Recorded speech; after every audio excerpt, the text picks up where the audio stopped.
Everyone, আসসালামু আলাইকুম। আমি হ্যাপি কুষ্টিয়া থেকে বলছি। হ্যাপিস লাইফস্টাইল ব্লগে আপনাদের সবাইকে আরও একবার অভিনন্দন। কাছে দূরে যে যেখান থেকে আমার ভিডিওটি দেখছেন, আশা করি সবাই আল্লাহর রহমতে ভালো আছেন, সুস্থ আছেন। আলহামদুলিল্লাহ, আমরাও আল্লাহর রহমতে অনেক ভালো আছি। তো আজকের ব্লগটি আমি শুরু করেছি বেলা 11টা থেকে। তো সকালবেলায় উঠে নাস্তা করা, তারপরে বাবুকে রেডি করে বের করে দেওয়া, ঘরের অন্যান্য কাজ শেষ করে এখন চলে এসেছি আমি দুপুরের রান্না বাড়াই। তো ওই সময় থেকে আমি আজকে ক্যামেরাটা অন করেছি। তো আমার হাজব্যান্ড মুরগি নিয়ে আসলো, তো সেগুলোই আমি কেটে ধুয়ে নিয়েছি আর এখন আমি এগুলোকে বক্সে করে ফ্রিজে রেখে দিচ্ছি। তো ঠিক ওই সময় থেকেই আজকের ব্লগটা আমি শুরু করেছি। তো আমি তো সব কিছু ফ্রিজে বক্সে করে রেখে দিই, এটা আমি প্রথম থেকেই করে থাকি। তো আপনারা দেখে হয়তো বুঝতে পেরেছেন যে আমি মাংসগুলো কিন্তু আলাদা আলাদাভাবে রেখেছি। ফ্রেশ মাংসগুলো আমি আলাদা বক্সে রেখেছি, তারপরে পাখা এগুলো আলাদা জায়গায় রেখেছি, আর যেগুলো লেগ পিসগুলোও আমি আলাদা জায়গায় রেখেছি। তো এভাবে আমি আলাদা আলাদা বক্সে রেখে দিয়েছি। আসলে আমার কাছে মনে হয় ফ্রিজে যখন বক্সে জিনিস রাখা হয় তখন ফ্রিজটাও গোছালো থাকে, আবার নোংরাও কম হয়, তারপরে একটি বাজে স্মেল আসে মাংস যখন প্যাকেটে রাখা হয় মাছ মাংস। তো এই বক্সে রাখার কারণে না ওই ধরনের স্মেলটা আর ফ্রিজ থেকে বের হয় না। তো যার কারণে আমি এইভাবে ফ্রিজে সবসময় জিনিস রাখি। তো যাই হোক, এবারে চলে আসলাম রান্না বাড়াই। ওদিকে রাইস কুকারে চাল ধুয়ে দিয়েছি আর এখন আমি মাংস রান্না করে নেব। তো আমি আজ আলু দিয়ে মুরগির মাংস রান্না করব, যার জন্য আমি এখানে বড় সাইজের 2টা আলু ডুমো ডুমো করে কেটে নিয়েছি। তো এবারে আমি আলুগুলোকে একটু ভেজে নেব। তো আমি কড়াইতে তেল দিয়ে লবণ হলুদ দিয়ে আলুগুলোকে একটু ভেজে নিলাম। তারপরে আমি ওই তেলেই দিয়ে দেব মাংসগুলোকেও আমি একটু হালকা করে ভেজে নেব। তো এই পর্যায়ে আমি কড়াইটাকে অন্য চুলায় বসিয়ে দিলাম আর এই চুলাতে আমি মাংসের জন্য মশলাটা কষিয়ে নেব। আমাকে রান্নাটা একটু তাড়াতাড়ি করতে হবে, যার কারণে আমি এটা করলাম, কারণ বাবু মাদ্রাসা থেকে কিছুক্ষণের মধ্যে চলে আসবে। তো ও এসে আবার গোসল করে খাওয়া দাওয়া করে কোচিংয়ের জন্য রওনা দিবে। তো এই জন্য আমাকে রান্নাটা খুব তাড়াতাড়ি করতে হবে। তো যার কারণে আমি এইভাবে রান্নাটা করে নেওয়ার চেষ্টা করছি।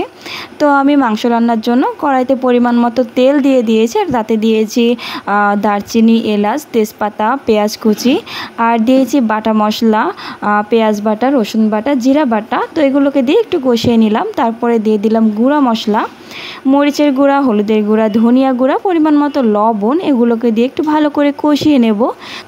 মশলাটাকে খুব ভালো করে ভাজা ভাজা করে কষিয়ে নিতে হবে, যাতে করে মশলা থেকে কোনো কাঁচা গন্ধ না আসে। তো আমি একটু সময় নিয়ে মশলাটাকে কষিয়ে নেব। আর মশলাটা কষানোর সময় যখন উপর থেকে তেল ভেসে উঠবে, তো ওই সময় আমি মাংসগুলোকে দিয়ে দেব।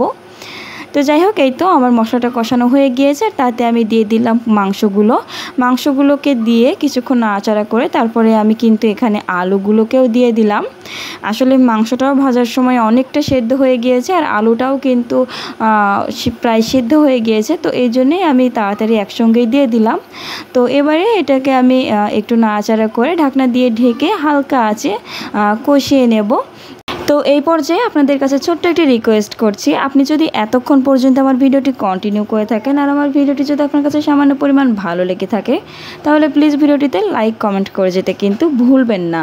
আর ভিডিওটি যদি আপনার কাছে অনেকটা ভালো লেগে যায়, আপনি পরবর্তীতে এ ধরনের ভিডিও যদি পেতে চান, তাহলে আমার চ্যানেলটি সাবস্ক্রাইব করে পাশে থাকা বেল আইকনটি প্রেস করে দেবেন, যাতে করে আমার যে কোনো ভিডিও আপলোডের সঙ্গে সঙ্গে সবার আগে আপনার কাছে পৌঁছে যায়।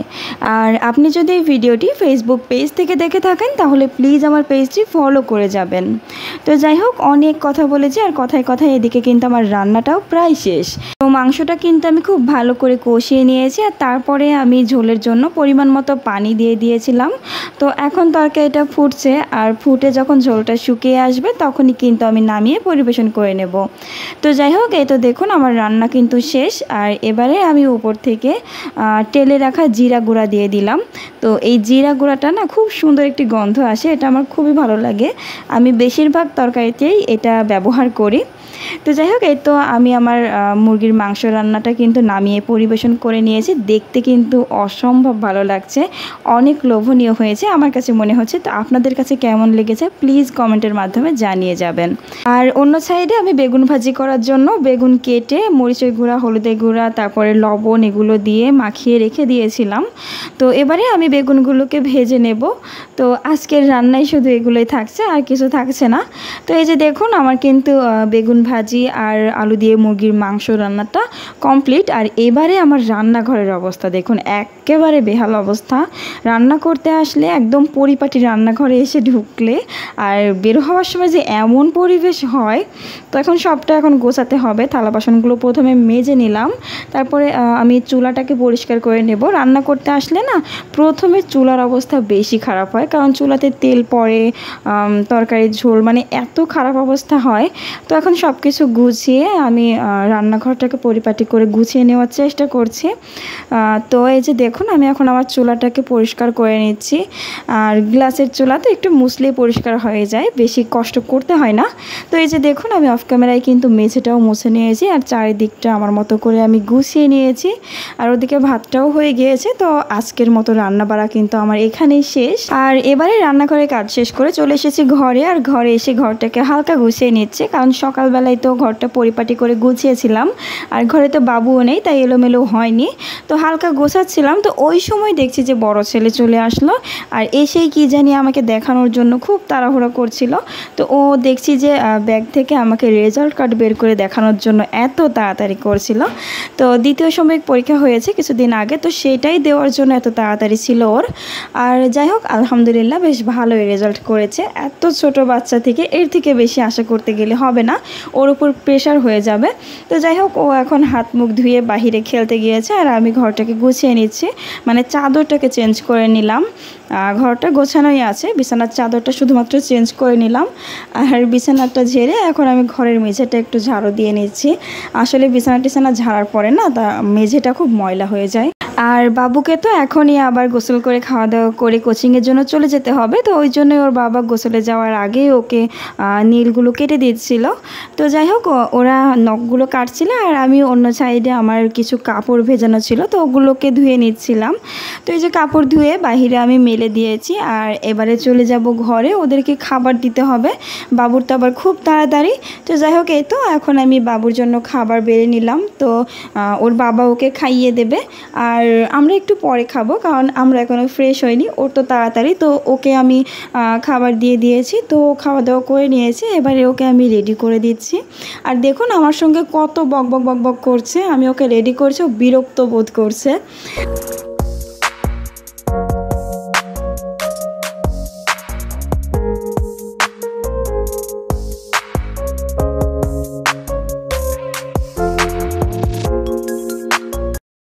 আর বাবু চলে যাওয়ার কিছুক্ষণের মধ্যেই দেখি আকাশে প্রচুর পরিমাণ মেঘ জমেছে। তো এটা দেখে কিন্তু আমি তাড়াতাড়ি করে বাহিরে চলে এসেছি, কারণ আমার তো বেশ কিছু কাপড় বাহিরে মেলে দেওয়া আছে। তো এসেই দেখি বাহিরে আকাশটা খুবই সুন্দর লাগছে, পরিবেশটা খুবই সুন্দর লাগছিল। তো এই জন্যই ভাবলাম যে এত সুন্দর পরিবেশ আমি একা একা উপভোগ করব, আপনাদের সঙ্গেও একটু শেয়ার করি। তো এই জন্যে আমি ভিডিও করে নিয়েছি। আর এরই মধ্যে কিন্তু প্রচুর বৃষ্টি চলে এসেছে, আমি খানিকটা ভিজেও গিয়েছিলাম। তো যাই হোক, আমি তাড়াতাড়ি করে ঘরে চলে এসেছি। আর দেখুন প্রচুর বৃষ্টি হচ্ছে, এত জোরে বৃষ্টি হচ্ছে, সঙ্গে বাতাস ছিল প্রচুর। তো কিছুক্ষণ বৃষ্টি হওয়ার পরে আমার বাবুকে আবার আনতে যেতে হবে, ওর আবার ছুটির টাইম হয়ে গিয়েছে। আর এই জন্যে কিন্তু আমি খুব বেশি চিন্তা করছিলাম যে বৃষ্টিটা কখন থামবে। ওদিকে বাবুর ছুটি হয়ে গিয়েছে, সে ওর বাবার অপেক্ষায় বসে আছে একা একা। তো এগুলো ভাবতে ভাবতেই না আলহামদুলিল্লাহ কিছুক্ষণ পরে বৃষ্টিটা থেমে যায়, আর ওর বাবা ছাতা মাথায় দিয়ে চলে যায় বাবুকে আনতে। তো এর মধ্যে ওরা বাবা ছেলে চলে এসেছে। আর এসেই বাবু বলছে যে আম্মু কিছু নাস্তা বানিয়ে দাও, কারণ বৃষ্টির মধ্যে না বাহিরে যেতে পারছে না, তাই ঘরে বসে নাস্তা চাচ্ছে। তো আমি নাস্তা বানাতে এসে দেখি আমার গ্যাস ফুরিয়ে গিয়েছে। তো ওর বাবা আবার গ্যাস আনতে আনতে সন্ধে হয়ে গিয়েছে।